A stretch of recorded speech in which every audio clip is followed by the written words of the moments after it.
Hello, everyone, and welcome to this webinar about how to turn your passion into a business. With us is Anna Ortega. She just reconnected. We hope her internet will work out this time. I'm very happy to have you guys on board. Please, first and foremost important thing about a webinar is that you guys ask questions. So there's on the right side, there's a question box. So if you have any questions about stuff that we're talking about, maybe you already prepared the question, that would be amazing. Just put it in there and I will just copy paste them for us and we'll just try to answer, if not all of them, most of them. And yeah, that's what a webinar is all about. My name is Kai Christen, founder of the Lifestyle Design Convention and coach. Together with me, we do this bi-monthly series with about change makers and lifestyle designers together with Daniel Yordi. You can see him in that small little window. He's as well a leadership a coach and just an amazing dude. And yeah, we will start right away with you, Anna. A few words, maybe a quick introduction about you. Like I think I met you at Ignite, right? That was yes, the first time. That was the first time we met, and what I liked about you, or what I found interesting, was like the passion that you talked, and you just told us that like the slides were not all right and stuff like that, but you really had a great stage presence. And also what I found fascinating is like how relentlessly, in a good way, you really live, or you really do what you love on a day-to-day basis. And that's the reason why I asked you to join us on that webinar. And I would like you to just like answer the question of maybe like how you maybe say a few words about yourself and how you started that journey. So maybe also where was the moment where you decided that, okay, I'm not gonna like live the life on other people's terms, but actually start living from within, so really doing what you love. Sure. Well, hi everyone. It's nice to be here with all of you.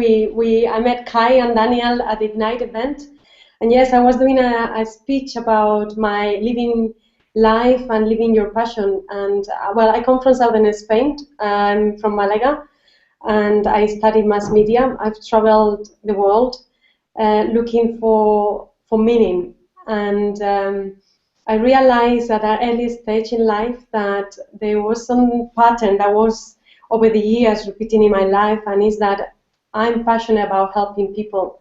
And I would go anywhere I would go, I would have strangers coming to me, telling me their life stories, telling me their problems, and they would leave with a smile. And that I found so fulfilling that I decided to do something about it. And it was only recently when I really was serious, started becoming quite serious, or serious as much as you can be following your passion. And it was 3 years ago when I'm very young and my health was deteriorating. And I found that I was losing hair, my blood pressure was sky high, I had also, blood problems. So I went to the doctor, and the doctor told me, Anna, maybe you wanna stop eating meat and fish for 3 months, just to detox or clean up yourself a little bit, and then after that, we have the test again done on you and see what happens. So I went into a vegan journey, and along this path I met many people, and I was cooking a lot. I love cooking, I love writing, and I had an idea at the back of my head. It was write a cooking book. And I thought, what a stupid idea, you know, you go on the internet, you find so many recipes, why would I write a book? But then the idea was becoming louder and louder, write a cooking book, a vegan cooking book, a simple cooking book to help people. So I wrote a book, and this book became very successful. It won it won an award, Best Vegetarian Cookbook in the World, last year in Beijing. So it was very nice and exciting experience, and that has led me to many, has opened the doors for many other opportunities, and here I am, one of them. Yeah. So now, right now, I'm also a life coach. I'm building a platform where I combine 3 main aspects: the mind, the body, and the spirit. as a way to achieve wellness. Okay, so like that sounds amazing, and it also sounds like very effortlessly, right? Yes. So you did this, and you did this, and you did this. Like, I would be interested, like, how did you get the focus to really, like, that sounds like writing a book, right? Sounds like a huge challenge. And I'm sure out there are people that have like big projects in the back of their minds. They think like, oh, maybe I could do this, but it's so huge. And I think a book is a perfect example for a huge project. Like, how did you come up with the focus and the determination to really follow through? Right. I didn't write one book. I wrote 5. Three are at the moment. 3 are at the moment available on Amazon. 2 will come out very, very soon. Yes. It's 3 novels and 2 cookbooks. And how do I do that? Well, as I said, it's my passion. I love cooking. I love writing, and I love inspiring people. So I want to believe, and I believe that if I inspire people through my writings, how do I do that? You said it, it requires a lot of dedication, effort on your side. So you really, when you are going to embrace a project, whatever that might be, if you know that your passion might be golf, might be, I don't know, fishing, might be cooking cakes, baking cakes. So whatever it is, you need to have an honest conversation. I find that you need to have an honest conversation with yourself. First question I would ask myself is, what do I love doing? Second, why do I want to do it? More in a kind of open way, because it could be a hobby, but why would you express openly that hobby? Why would you communicate and engage with many people and do so many things openly? Why would you do that? And third, the reasons why you are doing it. Is it because you hate your job? Because if that's the case, then that's not a good reason. No matter what you do, if you hate your job, for example, if you have a 9-to-5 job and you hate what you do, it's likely that if you take seriously writing, for example, if you take some other project seriously, you're going to end up hating it. So for me, it was important to have that honest conversation with myself. I went into a retreat just to think what I wanted to do and why it was so important for me to express myself the way it was. For me, it was a way also to give, to express openly my thoughts and my points of view without any judgment. Okay, so you said before, let me get this straight. If you hate your job, you should be more careful about what your passion is. I didn't get that point really. No, what I was saying is that if you hate what you do right now, no matter what that be, if it's a full-time job, if it's whatever it is, it's likely that whatever new project you're going to embrace, you're going to end up hating it. So how can you, like, if you're in that situation, like, how should you approach it then? What do you mean? So if you are in the situation and you have a job that you hate, and now you take on a new project, something that you love, you say that you will end up hating it, right? Yeah, it's likely that you will end up hating it. The way I see life, when I look back at my life, I had so many jobs. I've done so many things. I left home when I was very early, when I was very young. And I had jobs. I've been doing PR, I've been organizing events, I've been working in customer support. Then I moved to London with 30 euros in my pocket. And I was working in retail, then went into online media, finance. I've done quite a bit of job. And I did not like certain jobs. I just did it, and I did the best way I could. And now, when you start connecting the dots, you know that everything makes sense and that you were where you were for a reason. Because eventually you will know that those skills that you learn doing things that you hate or things that you didn't like much are going to serve you for a bigger purpose. And that moment, when you get that moment, it's like wow, everything makes sense. Yeah, it's easy to say when you look back, but when you're in that situation, sometimes it's very hard. Like, yeah, I think it is also like it takes some pressure off. If you look at, like, maybe some people out there are right now there and think like, oh yeah, I have a 9-to-5 job that I don't really like.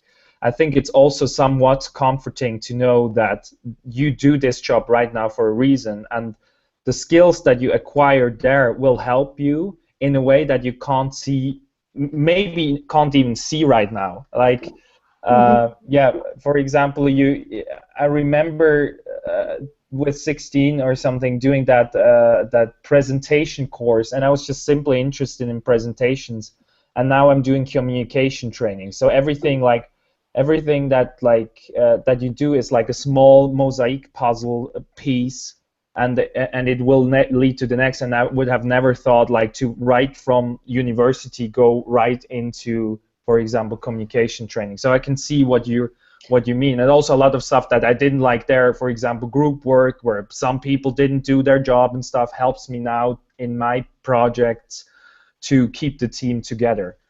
So, let me tell you something. What I find is that if you are in a position that you are not very comfortable with, or you are not very happy where you are right now, you realize, you know what, my biggest aha moment was when I realized that my present circumstances. Can you hear me? Yes. Okay, yes. So when I thought that it broke, for me, my aha moment was when I realized that I was building. Life itself is plastic.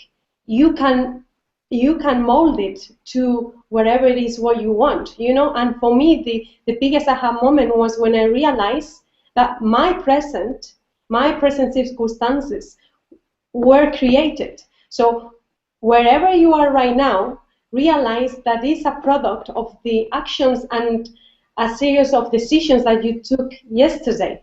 And whatever you are doing or you are not doing today is going to mold and create your tomorrow. So what if you don't like the circumstances where you are right now? I use gratitude. You know, it's a technique you can't practice, you can't master it. You know, I use gratitude and it helps me because I had a big setback last year. You know, my dad passed away. It was a really setback for me moment, and now I realize it was one of these kind of blessings in disguise. You know, you realize everything happens for a reason and it makes you stronger, and wherever you are can be changed. It's all also about mindset and building your mind and learning. You know, it's a journey. So so now we're talking a lot about also mindsets and stuff, and like we titled this webinar when we talked about what the topic should be, we said like make things happen on the one side, and then I turned it slightly into turn your passion into a business, because I think you're a living proof of that this is actually possible. So for people who like join that webinar and think like maybe I have something that I would like to kind of maybe also monetize, like so that I can live from it, like what would be your advice? How should they approach it? Okay, so if you have a passion, for me that would be a really bad excuse. If you really want to follow your passion to build a business to make money, that for me is already a failure. Because for me, the way I see money is a reward for the service rendered. So sometimes it could come from your business, for you following your passion. It will come, you know, eventually will come, but that should not be the means of creating something bigger with your passion. That's the way I see, and you know, this is just my humble opinion. Yes. So and obviously when you are creating something from scratch, when you are working on something you are already passionate about, everything runs smoothly. We were saying that everything seems flawless, right? So there's a concept that it became, I grew up in the countryside, so I use a lot of examples from the countryside. You know, when you plant seeds, you don't re-up at the same time. There is a season where you plant the seeds and another season when you re-up. The same happens with anything, and I find it with my business, you know, with my books and my coaching, it's exactly the same. There is a season where you need to learn and you need to study and you need to make things happen in a way. So build your website slowly, maybe set up your newsletters, maybe, I don't know, connect with people, learn how to create a spreadsheet or register your company. You know, there are baby steps. there is a season for that, and then the re-ups, the money will come later. It's very infrequent to have an idea and next day see the results straight away. You know, it doesn't work like this, at least not with me. I know that there are some exceptions, but normally it requires a bit of care and attention and yes, and time. And this is where this is where I find that most of the people fail, is because they try to make things happen very quickly, and they fail because they don't, and then they give up simply because they don't see the results straight away. So, you know, for me, if I give you my example, for example, is that I knew what was holding me back, you know. Was it money? Was it family? Was it that I didn't have the time? You know, this is a conversation, some questions that I would ask anyone that wants to build something out of a hobby or a passion. You know, what is it holding you back? Because normally the excuses I receive from people is I don't have enough money, I don't have the time, and I don't know where you get the time from, you know. It's like, or for example, you know, I have babies and I don't really have any more time. And it's okay, you know, to give that excuse. But for me, those are excuses. Also, on the other side, I meet people doing amazing things, but touching so many areas that they spread themselves very thin. So I find that because they do not put enough of the energy or enough of the focus in one main area, they stretch themselves and they fail in many different others. So, like, what would you suggest to a person that has, like, because I heard that statement lately, it's interesting many times, that people said, well, I know what I would like to do, but it's so many things. Like, I don't know, maybe you were a person that is quite diverse, like in different areas, interested in different areas. Like, what would you suggest to those people? Like, what could they do? So I can tell you what works for me, because that's the only thing I know. So what works for me, and obviously there was a lot of research and study and failure here, but what works for me is a simple to-do list. I have a big goal. This is where I want to be at the end of the year, and I split my goal in chunks. Every day, I take one step ball at a time. I do not make big things. Every day, I just do one thing, and one thing after one thing after one thing, build things. And this is what I do. This way, you know, I can still touch many areas, do my work well done, and I still fulfill my passion. You know, one thing at a time every day works wonders, at least for me. And if you, for example, if you plan to write a book, imagine if you start the 1st of January and you write one page every day, at the end of the year you have a book with 365 pages. So it requires discipline. It requires a lot of persistence and commitment from your side. But if it's your passion, then that's already there. You know, it's easier. I'd love to ask you a question about the people around you. So, you know, when you look at what you've created and your success, how much do you feel that other people contributed to that success? You know, people like mentors, peers of yours, coaches. Big portion. You know, I surround myself with mentors and the best coaches in the world. I've been working personally with one of the is the best mentors I ever met, and is Bob Proctor. You probably heard of him because he appeared in the movie The Secret. And I work with him and his team of coaches, and he's been a big part of everything I've done and everything I have learned.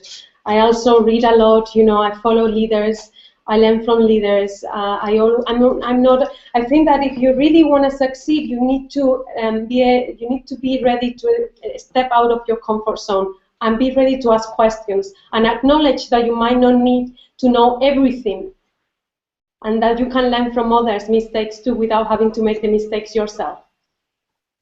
Okay, yeah, that's a really, really good point, like cutting the learning curve or the success curve there by surrounding yourself with the people who are where you want to be. I think that's a really good point you mentioned there. So, you know, more on a practical level, how do you do that? How do you surround yourself with amazing people? Well, we have, how do I do that? I attract them. Well, we have social media, for example. You know, you have Meetup and you have many good networks. I'm very lucky or very fortunate because I am not afraid of asking for help when I need it. Mm. And so if I need to send an email to somebody I do not know, I will do it and I will ask the questions that I need. Or if I have a role model, for example, of somebody that I know that is doing something that I'm interested in, I will try and I'll find a way to contact that person. And I always succeed. I'm very good at this because if, you know, this is all about your self-image and all about stepping out of your comfort zone and be ready to admit that you need help or that you could do with a different point of view. Be open to that because there are people, and I was there too, you know, when I was 16, I thought I knew everything, you know, the world was in my hands. You know, and you realize you fail after fail after fail, and then you learn, you know, and it's okay to make mistakes. It's okay to ask for help. I use a lot of the social media. It works for me very well. I also have a very strong network. I send, as you probably know already, I have a daily newsletter. I send it to thousands of people across the globe. It's increasing every day. So I get a lot of connections through my newsletter, which is perfect, you know, for me and my business. And yeah, it seems that people come to you when you are doing something that you're passionate about. You attract the people, you attract the circumstances, you attract the teachers. Yeah, you know, just I wanted to mention something there. Something really interesting you mentioned. You know, when you step into this, you attract the people. You know, that's something I just noticed so clearly over the past few months. You know, when I stepped into this role of bringing together and connecting this tribe of change makers, once I stepped into this role, like people were falling out of the sky, not literally, but they were falling out of the sky into my lab.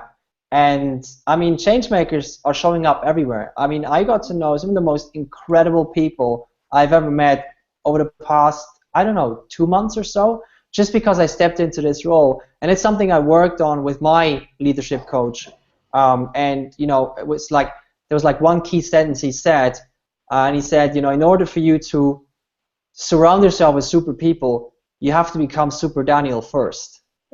And that really stuck with me. That's like, yeah, you know, that's really something that stuck, and that's something that I really embraced and stepped into, and just like, you know, getting out of that comfort zone, doing the things that you're most afraid of, going after those kinds of things, and not just doing things, but becoming a certain person, becoming a certain character, and becoming that character attracts the same kind of character. So if you step into the role of the leader, you attract leaders. I think that's what you mentioned, and I really that's really something that really resonates there. So thanks for sharing that.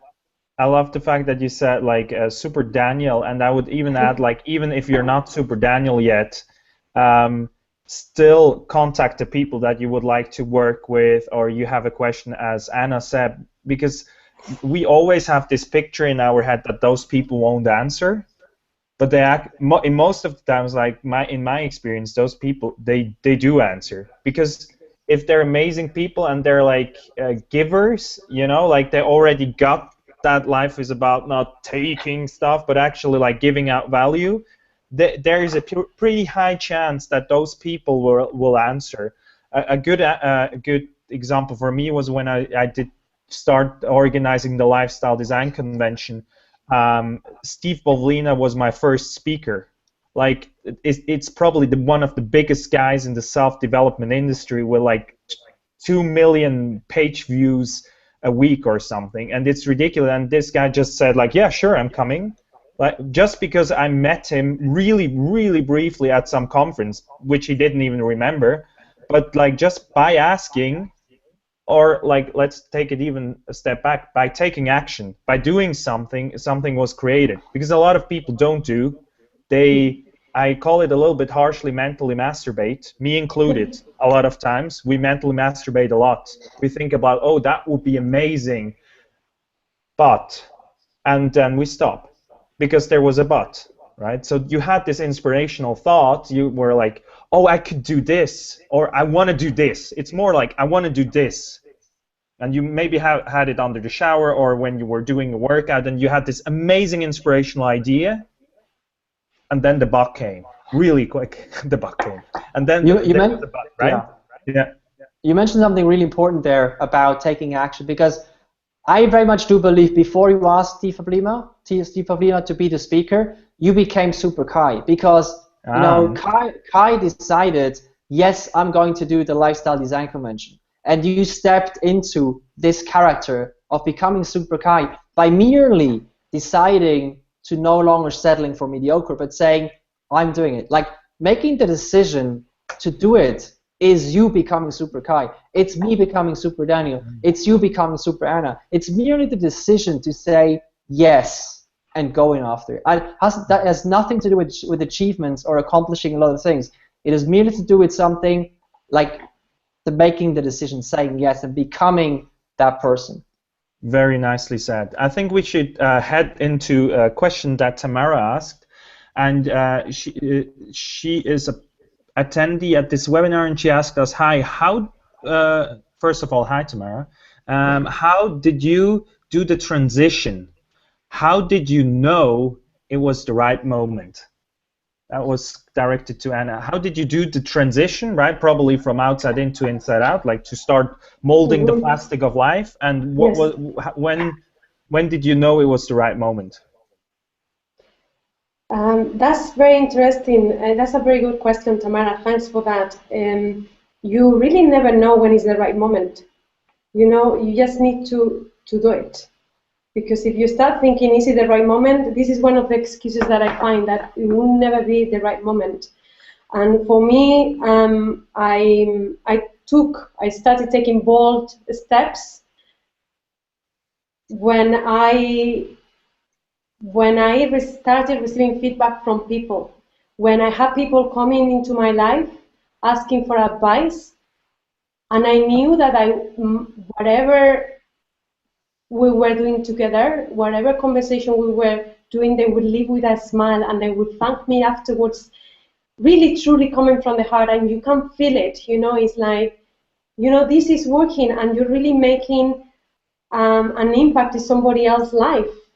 So for me, that was the moment I decided, maybe, you know, I'm good at this and I could learn more from this and I could help people.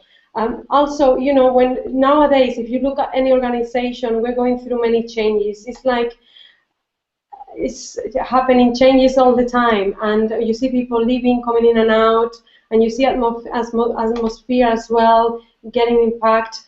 So I wanted to make a difference wherever I was. I wanted to make a difference. So I started building my own platform, and yes, it's not the right moment. You just need to start, and start small, you know, because small every day really piles up and end up building something big. Thank you for your question. That was good. Yeah. Very good. Yeah, guys, if you have any other questions, please just throw them in the chat box, and we'll very happy to answer them. Yeah, can I just share something quickly about that question? There's a beautiful Chinese proverb that says something along the lines of, the best time to plant an oak, the best time to plant an oak tree was 20 years ago, but that's too late. So the next best time is today. So, you know, I very much do believe in this concept that, well, the right moment is whatever moment you decide to do it. Because so many times we believe that all these external circumstances dictate us, you know. And I get, you know, if you have kids that you need to support, if you have a mortgage to pay, then you know, sometimes it's really hard to just quit your job and go after, you know, your passion. But many times the right moment is when you make the decision. Yes. And we can say that comfortably because we maybe had like a few mini achievements that showed us proof of that. And like if I could insert like one thought into people out there, is like it is possible, and it's not even that much that you have to do. Like if I think about like now being a university teacher, it was just one email. It was one email that I sent, and it was just me writing that email to that person, to that head of masters, and now I'm working with 70 international students because I wrote that email. My first job, because I wrote one email. It was not then of course then there was big work of preparing and all that stuff, but that all happened. It was just like one inspired action. It's really like the small things that will have a huge impact on your life. It's writing that email to Steve Volinas, like, yeah, just asking the right guy for example, asking Steve for a webinar and like having 200 people watching me in my room back home, and like having a huge email list all of a sudden. It was always like the small things where I had an inspired action, inspired thought, and instead of using the but as an excuse, just was like, oh, okay, it doesn't have to be perfect. That's also very important. It doesn't have to be the perfect email, but the most important thing is you write it, or you do the call. It doesn't have to be the perfect call, but you have to do it, right? So, like, yeah. And you know what I find? That's a very good point. I find that we tend to look at outside, and we look at where we are right now, and this is what creates where we create the walls, you know. This is about breaking concepts and breaking all habits and making new ways.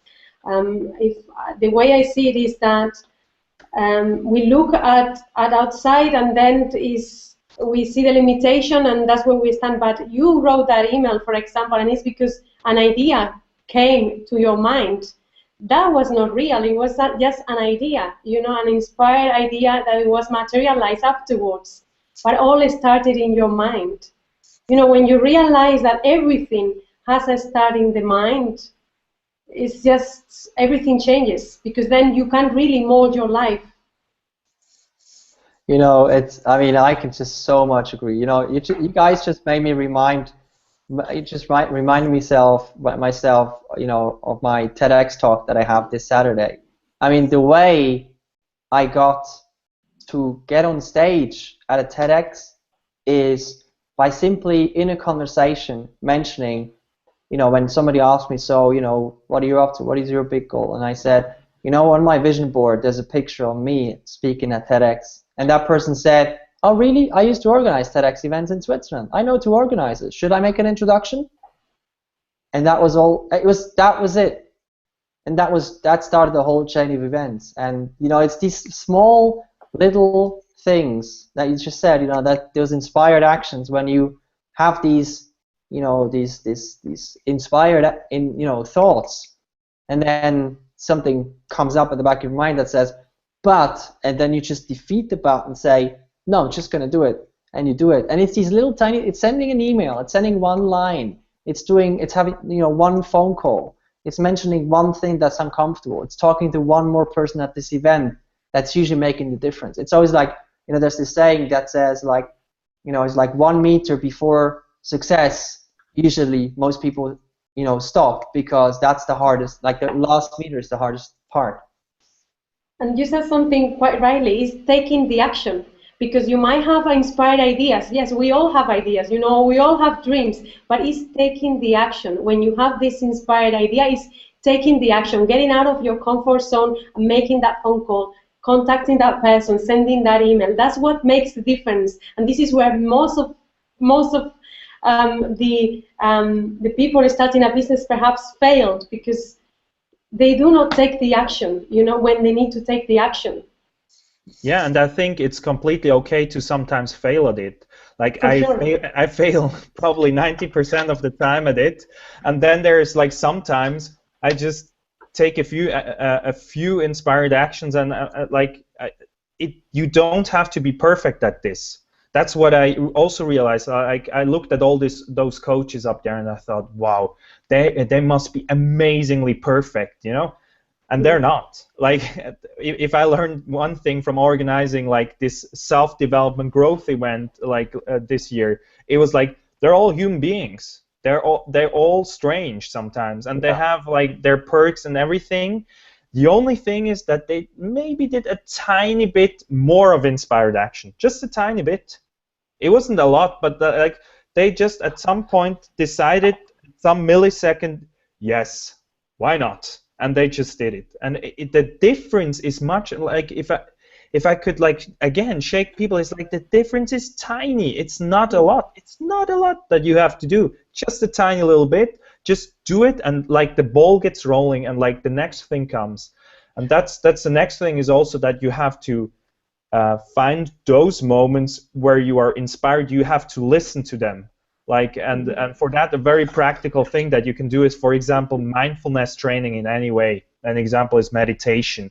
That will help you to, like, when you have that gut feeling, I think it's called intuition a lot of times as well, to trust that intuition too.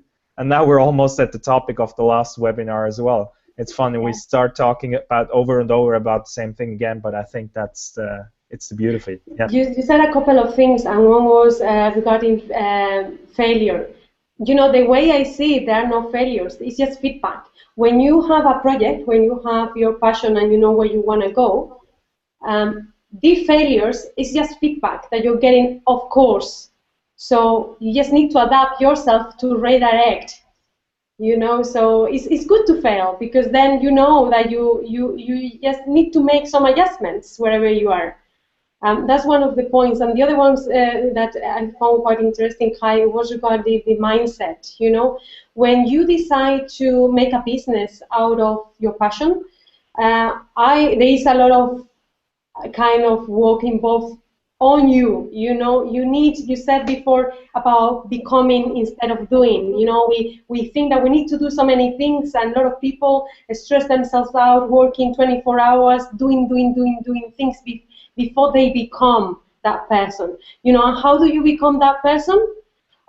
First, you need to work on building resilience, I find. You know, you need to be ready to fail, and be ready to get feedback from people, and be ready to make mistakes.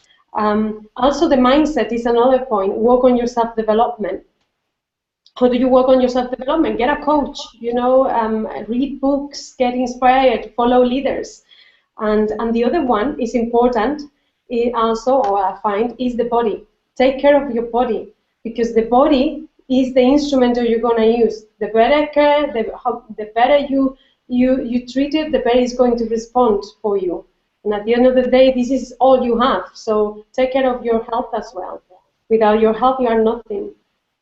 You know, I just love that you shared that, because it reminded me of a talk that I saw from the Awesomeness Fest from Mind Valley, and he talked about the 12 different life areas and setting goals in all these different life areas.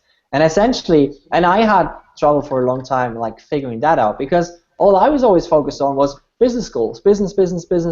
That's all I cared about, right? But suddenly I realized, well, if I worked on my health a little bit more, and the deeper connections in my life, and like, you know, one other part of my life, finances are falling in place, you know, clients are falling in place, new opportunities are falling in place. It sounds crazy maybe, but that's usually the way it is. It's just like and that's something I didn't believe in for a long time, and I just didn't look at it until I went to this awesome event in the US in Fort Lauderdale in January, and I went there just because I was there already, and there was just 3 days of like health, nutrition, and I never cared about that before, but that just completely opened my eyes to what's possible if you actually look at these areas more. Yeah, I think that leads very nicely into the next question that, let me see, Angie wrote. Angie asked, hi, what is your tip if you feel, if you still feel stuck, although you do all the actions you can? What would be your tip? Like if you're in a place where you're like, you take a lot of action, but you feel still stuck. Surrender. Drop the action. let it go. You, Kai, told me this when we met over a drink the other day. I was telling you exactly the same. You know, I was doing so many things, and you told me, Anna, maybe you want to surrender, and you need to surrender and let things happen, and because the more things you do, the more stress you are, the more stressed you become, and this is obviously blocking the creative energy, the creative flow. So you need to stop and enjoy the ride, you know, and look around and meet people, and stop doing and enjoying more. It sounds so contrary to what we are told, you know, and it really is like this. We need to stop and look around and enjoy yourselves and have a drink. It's so simple, but yeah. Yeah. Wow. I just love what you just mentioned. Like, I started working with my personal coach about 6 weeks ago. I had some coaches here and there before, but never one that was just working with me every single week. And now I do. And I mean, it's been an incredible transformation. And one of the simplest and most impactful exercises that he gave me was every single week, just do one thing that's fun. And I was like, I always have a lot of fun. But then I looked at it and was like, I didn't actively create things that were fun. I was just like taking the things that were fun, that were happening in my life, and did them. But I actively went out there and did things that were a lot of fun. And that just added so much quality to my life. Do you know, Daniel, I believe that we have all an inner child, and we silence our inner child as we grow as adults. And it's so important to take him out or take her out from time to time. I've been doing work on myself, on my inner child, and I bought actually a teddy bear, and I sleep with my teddy bear every night. And this is such a stupid thing to do, but it really brings the inner child back in your life every day. And it changes. You know, I have a to-do list. It's a very simple to-do list every day. I do 6 things that I want to do, and I make sure I do them. And one of them is related to my inner child. So I do something that I loved doing when I was a child, or something that makes me truly smile, or that just makes me connect back to earth. I walk in the forest. You know, it doesn't have to cost money. It doesn't have any complex. It's a simple thing, really. Other thing that I wanted to add is, like, Jan asked me, another attendee asked me whether it is possible to connect, like, the people within that webinar if they want to have, if they want to continue this discussion. I just created a Facebook group. It's called Changemakers and Lifestyle Designers Webinar Alumni. It's a stupid name. It's too long, I know. But I just added the link in here because it was on the fly, and I wanted to listen to your conversations as well. So it is in the chat now. If you guys want to sign up for that, feel free. I might add a picture later, but I just thought, so you have an easy way to connect with each other. You can do that over Facebook, and I think it's a beautiful idea, Jan. I will definitely make that thing grow very fast. So that was just another thing. Maybe a little bit off that topic, but like, so we were all heard action and really going for it, taking action. But I would be also interested, what are the biggest fears that you have or had on that journey? Because I know that from experience that there are some new fears that come up when you go on the journey of, like, taking action, maybe going out of your comfort zone, as we call it. Sure. For me, the biggest fear was about what would people think about it, or about rejection. You know, it's and it's interesting because I overcame it. You know, the moment you face your fear, it disappears.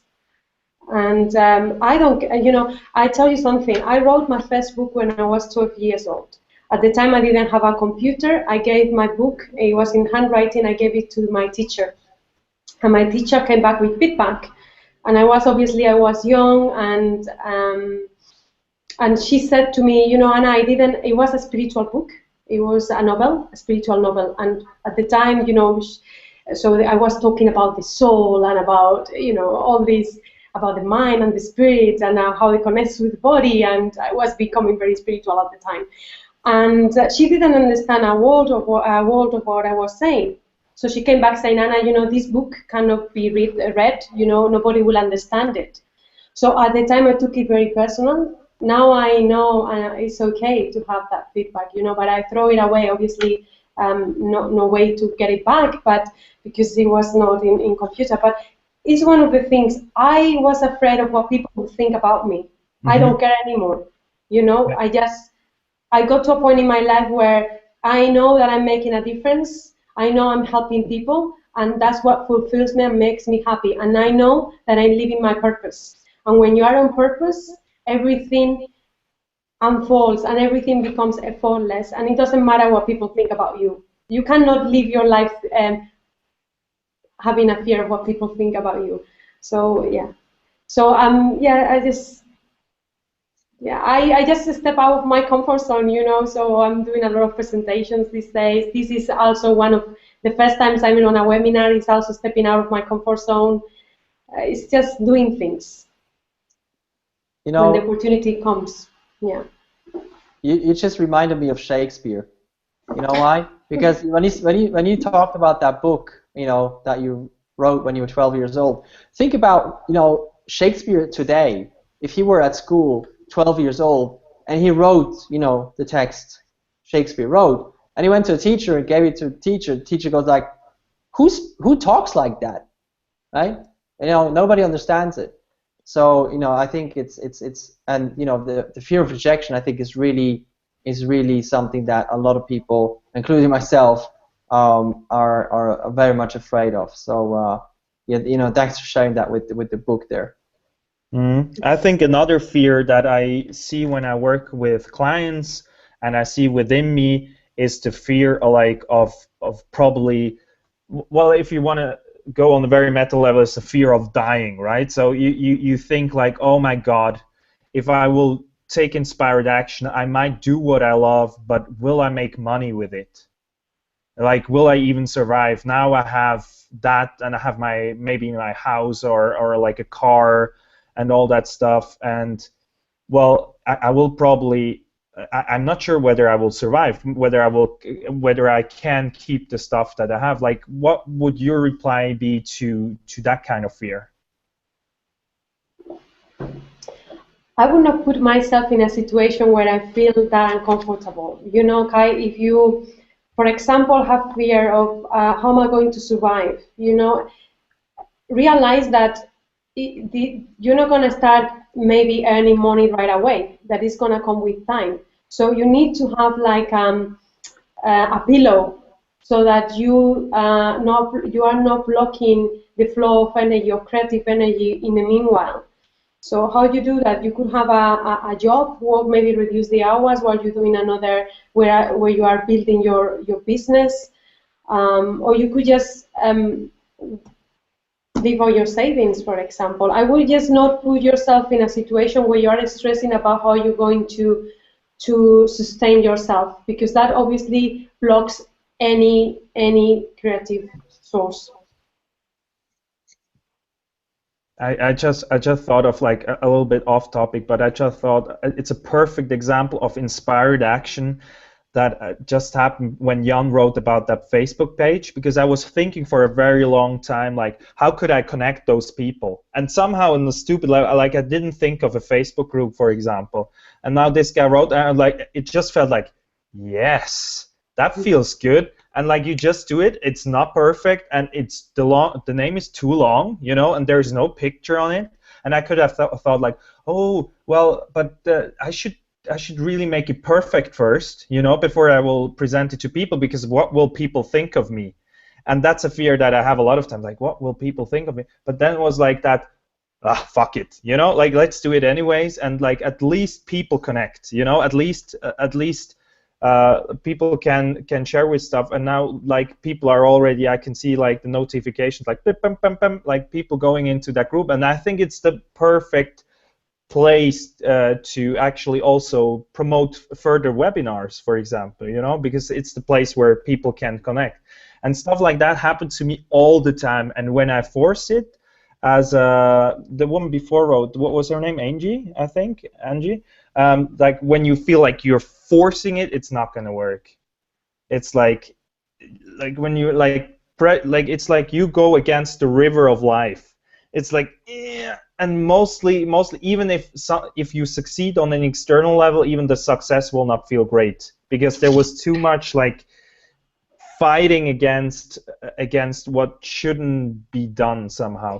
But where is the balance for you guys? Like that was my question, not right now. Like where's the balance for you guys between, on the one hand, go for it, take action, go out of your comfort zone, and on the other side, like not like trying to force things?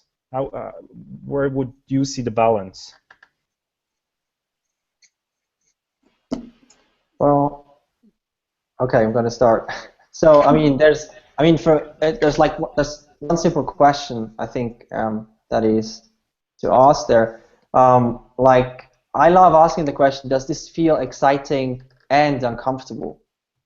Because if it is uncomfortable, I'm outside of my comfort zone. But if it doesn't feel exciting, I'm forcing myself. And if it doesn't, there's a huge difference between it doesn't feel right and I don't feel like doing it. There's a huge difference between those two statements. If it doesn't feel right, that means most of the time something's wrong. Maybe you're not meant to do that thing. But if you just don't feel like it, well, that's a discipline thing. So for me, it's like that simple question: does it feel uncomfortable and exciting? And if the answer is yes, you're on the good path. And if it's no, maybe take a step back. Mm-hmm. That's a very good point, Daniel. For me, I'm very connected to my body, and I feel it on my body. So if I feel pain in my body, I know that it's not right for me. If I feel excited and I feel I ask myself whenever I need to make a decision, I ask myself the same question: is this going to take me closer to my goal or not? And if it's not, then it's an easy rejection. If it's a yes, straight away, then yes, I do it. No question about it. I will make the time. Yeah, what about you, Kai? Well, I want to hear your take on that. Yeah, well, it was a question that I honestly asked you. Like, I see that as a big challenge. And what resonated with me now, what like dropped in, was Anna's response about listening to your body. And again, meditation will help you to get that feedback faster and more precise. If you do something and it's like, the thing is, for me, it's that extreme that I like just instantly like throw it away. Like I'm like, oh, nope, not gonna do it. Of course there's still a lot of stuff that I force and that I know I should change, or maybe I shouldn't, but like I feel like I should change and stuff like that. But for me, a very good example was like when I felt, I just listened to if it feels right. And I know that's not a very satisfying answer for people who are very head-oriented, but I'm just the energy guy, so I will just say this as an answer. If it feels right, if it's like, yes, like if it feels like it's going into a flow and it just feels good, like for me with like Jan's messages, just like, it just instantly hit me, then I will do it. And then I will go for it, and then I might also step out of the comfort zone. But at the same time, I have stuff that feels good, and some elements of it don't feel good. Good example, convention that I organize, and then there are some stuff that still need to be done, I feel, at least. So this event will be good. Good example is doing a webinar series. I love doing the webinars themselves, but I don't necessarily like going through the wizard and like doing the detail stuff. So with Daniel, for example, he helped me tremendously because I was like shortly before a burnout, and then I met Daniel. Like literally, I was crying in my boss's phone like the day before I met Daniel, and the next day I met Daniel. Like, yeah, it was just probably faith or whatever. It was like amazing, and he told me about outsourcing. So now we have the same assistant, Mara. Maybe you're out there somewhere, and like now she's gonna do it because she's okay with it. She doesn't feel that huge resistance to it, so she will do the stuff that feels too much for me. Like ugh, I'm going through She it. loves it. She loves doing it. That's, you Yeah. know, something that she does really well, and she loves doing those things. It's not something we love doing. There's other things we love doing, and there's other things she loves doing. Yes, so collaborate is the answer. If you feel like, again, Angie, if you feel like you force action, but the bigger picture really feels good for you, like you want to go get to that goal, but you can feel there are some tasks that you will not do, why not outsourcing a part of it? And it's easier than you think, actually. It is easier than you think to find great collaborators. Go on Facebook right now, write a message out. I need for that, and that task somebody who would love to do that, and maybe you get an answer. Again, it doesn't have to be perfect, the message, just get it out there. This is a very good point, Kai, because it, I think, connects very well when you're building your business. You need to be, this is asking for help, you know, and delegating. And I think we were talking before about when do you know that you need to involve more people? When do you know that you need to gather to connect to a network of individuals that can help you also support your business? This would be a good example for me. You know, when you think you cannot do everything by yourself. If you are providing a service, wherever you do, realize that the moment you follow your passion and you want to do, you want it to become a business, it's not all about you anymore. It becomes a service.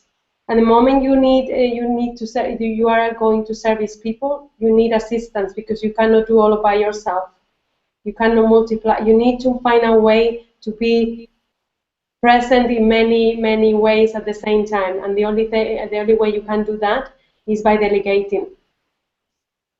At least that's my opinion. But yeah, that would be a good example, delegating to this person who is happy to organize the webinars for you. For me, for example, with the books, I have a proofreader that helps me, and he's not in Switzerland, he's in the US, but he's the best, you know, and he delivers for me, and we are really good friends. Yeah, so yeah, I do have people helping me now because you need people around you, and you need good people. So for sure.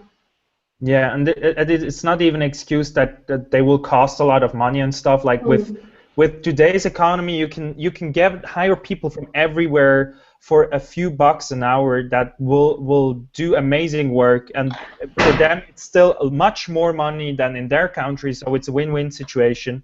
So really, like, find yourself a team, and I think that's sometimes something that we really forget in, like, telling people, do what you love, but, like, as you said, Daniel, surround yourself with the right people, not only in a context of mentoring and like getting inspired, getting inspiration, but also like people who like have a great team around you. And I just thought of any project that I did, and I couldn't have done it alone, never. It was always something that, like, I had a great support network that I could depend on, and you just build it by really, as you said at the beginning, really communicate what you love doing, and you have like, if you can talk about it in a very passionate way, there will be people that start following, that find it great, and that will really have a huge impact at the end result. And yeah, I think that's a really cool thing. So guys, I think we're heading towards the end of this hour. It's 8:59. So this time we will probably make it for an hour. Last time we were too long. If you have any last minute question, please don't ask it them anymore because the time is over. No, you can ask it, of course. We can also answer it via chat, email. We will get all of those things in. Very important for you. You should get a follow-up email with the link to this webinar. So it will be, of course, available on YouTube. I'm just copy-pasting for you guys the link in the chat box right now, so you can have it there as well. Just really quickly, if you guys want to get in contact with me, shoot me an email at kai.kristen@gmail.com if you have any questions. I'm doing the Lifestyle Design Convention, as said, that you can have a look at. It's lifestyledesignconvention.com. I seem to have I seem to love long names for stuff that I create. So lifestyledesignconvention.com, you will find it there. What is a great way to get in contact with you, Daniel? So people can get in contact with me at jordico.com. So that's jordico.com. Very simple, very short. Cool. Very good. Yes, yes, that's the difference between the two of us. Very good. All right, Anna, you maybe want to also, if people want to get in contact with you, what should they do? Of course, you can email me at anna@annaortega.org, or you can contact me on Twitter at danamanana. That's Dana Manana. And yeah, you'll find me also on Facebook. Very good. Awesome. Guys, it was again an exciting webinar. I really love to do those things. We will do more. Thank you, Anna, so much for taking the time, for helping the people out there out and for helping us out. I really had a lot of great insights. Thank you so much, guys out there, for being a part of this. It's really amazing to have you out there. It's amazing to see you like popping up in those Facebook groups. It's really cool. I'm doing this for you, for me, and for you. Like, it really feels amazing to have this little network growing, and I'm sure it will get bigger fast. And yeah, enjoy your evening, and hope to see you all soon. Bye-bye, guys. Bye-bye. See you guys. Bye-bye. Thanks, guys. Thanks, Daniel. Bye-bye.